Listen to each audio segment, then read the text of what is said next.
வேண்டான்னு கிடந்த எந்தன் வாழ்வை வேண்டும் என்றீரே. கைவிடப்பட்ட என்னையும் ஒரு பொருட்டாய் எண்ணினீரே. இயேசுவே உந்தன் அன்பையே பாடிடுவே. இயேசுவே உந்தன் கிருபையை உயர்த்திடுவே.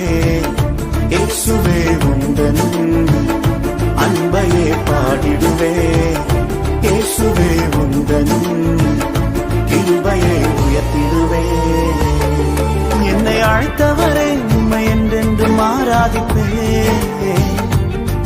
உம்மை உள்ளவரே உம்மை என்றென்று துதித்திடுவே. என்னை அழைத்தவரே உம்மை என்றென்று மாறாதிப்பே.